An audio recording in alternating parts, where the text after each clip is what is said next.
Pernahkah kamu merasa tiba-tiba cemas tanpa ada alasan, atau justru merasa damai hanya karena mendengar suara hujan? Apa jadinya jika ternyata suasana hati kita bukan hanya milik kita sendiri, tapi dipengaruhi oleh sesuatu yang tidak terlihat? Gelombang yang terus mengalir di sekitar kita di setiap detiknya. Hari ini, kita akan menyelam dunia yang jarang kita sadari. Dunia gelombang, frekuensi, dan energi yang bisa mempengaruhi pikiran, perasaan, dan bahkan keputusan kita. Apa itu frekuensi? Frekuensi adalah getaran. Setiap detik, setiap benda di dalam alam semesta ini bergetar, termasuk tubuhmu, termasuk juga otakmu. Kita hidup dalam lautan frekuensi. Dari cahaya, suara, medan magnet, semuanya punya vibrasi masing-masing. Dan tubuh manusia beresonansi dengan itu semua. Otak kita punya 5 jenis gelombang utama, yaitu delta, theta, alpha, beta, dan gamma. Terkadang kita tidur, relaksasi, fokus, atau stres, itu memancarkan frekuensi yang berbeda-beda. Jadi, saat kamu merasa gelisah tanpa sebab, mungkin gelombang otakmu sedang di-reset oleh energi di sekitarmu. Emosi dan frekuensi. Emosi bukan hanya rasa, ia juga getaran. Peneliti seperti David R. Hawkins menyusun skala kesadaran yang mengukur emosi berdasarkan frekuensinya. Ada rasa malu yang hanya 20 Hz, ketakutan di sekitar 100 Hz, namun cinta bisa mencapai 500 Hz, dan syukur bahkan lebih tinggi daripada itu. Semakin tinggi frekuensi emosi, semakin besar energi positif yang kita pancarkan dan kita terima. Jadi, ketika kamu marah, kecewa, atau takut, kamu sedang berada di vibrasi rendah. Tapi saat kamu bersyukur, mencintai, dan percaya, kamu naik ke dimensi yang berbeda, frekuensi yang lebih tinggi. Lingkungan dan paparan frekuensi.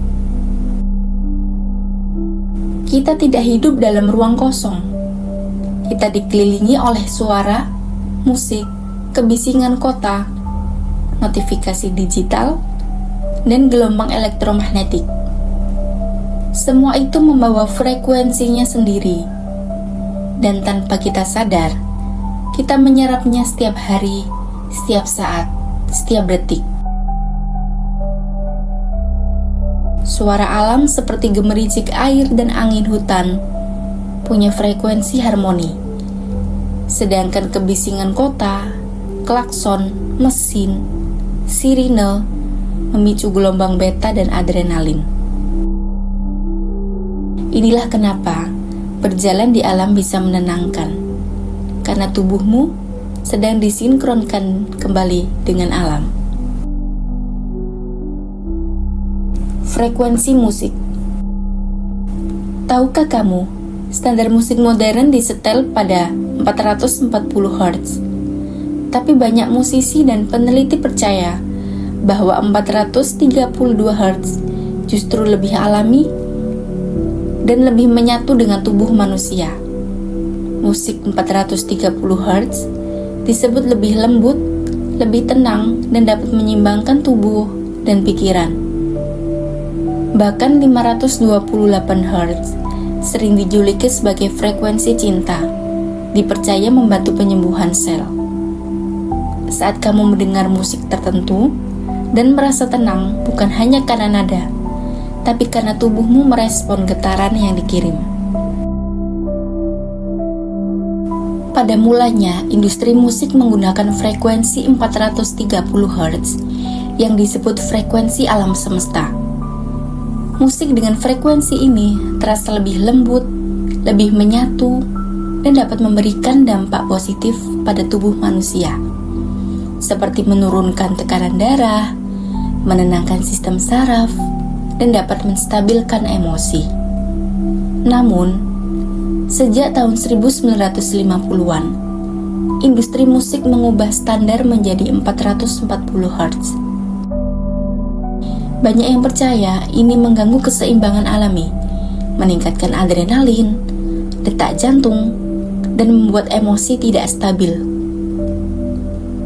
Apakah ada tujuan politik dan kepentingan tertentu mengenai penggantian frekuensi ini?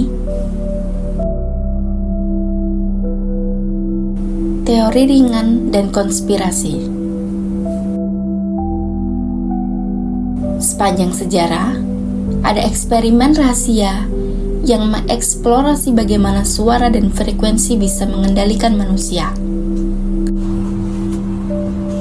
Proyek MK Ultra dan eksperimen infrasound yang bisa memicu kecemasan. Konspirasi tentang MK Ultra dan infrasound ini mengaitkan eksperimen CIA dalam pengendalian pikiran dengan penggunaan frekuensi rendah yang tidak terdengar oleh telinga manusia. Infrasound frekuensi di bawah 20 Hz diduga dapat menimbulkan kecemasan, halusinasi, dan rasa tidak nyaman secara psikologis tanpa disadari oleh korbannya. Dalam konteks MK Ultra, teori menyebutkan bahwa frekuensi semacam ini digunakan secara diam-diam untuk mengganggu stabilitas mental seseorang. Meski dokumen resmi MK Ultra memang ada, keterkaitan langsung dengan infrasound masih bersifat spekulatif dan kontroversial. Yang kedua, HAARP, proyek militer yang dikaitkan dengan pengendalian cuaca dan mood. HAARP atau High Frequency Active Auroral Research Program adalah proyek penelitian militer dan ilmiah yang berlokasi di Alaska, Amerika Serikat. Program ini mempelajari ionosfer, lapisan atas atmosfer, dengan menembakkan gelombang radio frekuensi tinggi untuk memahami komunikasi dan sistem radar. Meskipun secara resmi bertujuan ilmiah, HAARP sering menjadi pusat teori konspirasi yang menuduhnya dapat mengendalikan cuaca, menyebabkan gempa bumi, atau memanipulasi pikiran. Sampai hari ini, tidak ada bukti ilmiah yang mendukung tuduhan-tuduhan tersebut. Namun, transparansi proyek ini di masa awal yang terbatas memperkuat spekulasi publik. Yang ketiga, 5G and EMF radiation. Konspirasi mengenai 5G dan radiasi EMF menyebabkan bahwa gelombang frekuensi tinggi dari teknologi 5G bisa membahayakan kesehatan manusia, bahkan dikaitkan dengan penyakit seperti kanker atau penyakit neurologis. Beberapa teori ekstrim bahkan mengklaim bahwa 5G digunakan untuk mengontrol pikiran dan menyebarkan virus secara diam-diam. Namun, hingga kini tidak ada bukti ilmiah yang sahih yang mendukung klaim tersebut. Dan Organisasi Kesehatan Dunia seperti WHO menyatakan bahwa radiasi 5G berada dalam batas aman. Meskipun demikian, kekhawatiran ini tetap menyebar luas karena sifat teknologi ini yang tidak terlihat dan terus berkembang secara cepat.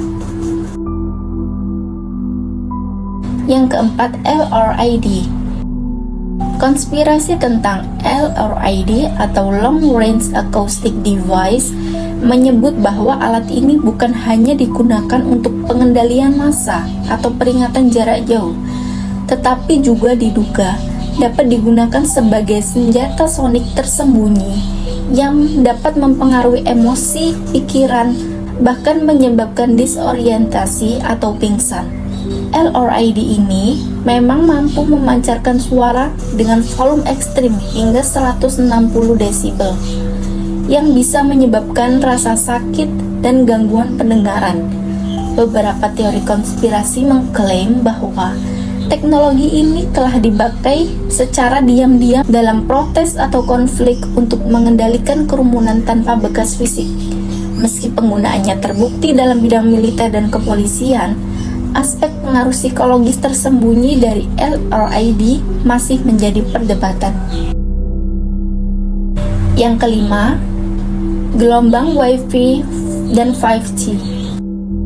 Konspirasi tentang 5G dan Wi-Fi ini menyatakan bahwa gelombang frekuensi tinggi dari teknologi ini dapat digunakan untuk mengendalikan pikiran, menurunkan kesadaran kolektif, atau bahkan menyebabkan penyakit kronis.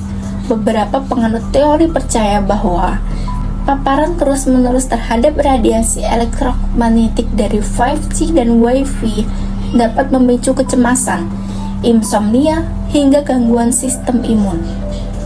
Meski secara ilmiah belum ada bukti kuat yang mendukung klaim ini, kekhawatiran publik muncul karena radiasi ini bersifat tak terlihat dan menyelimuti lingkungan kita selama 24 jam sehari, non-stop tanpa henti. Hal ini diperparah dengan minimnya edukasi publik mengenai keamanan teknologi gelombang tinggi. Itulah beberapa teori konspirasi yang kini masih menjadi perdebatan.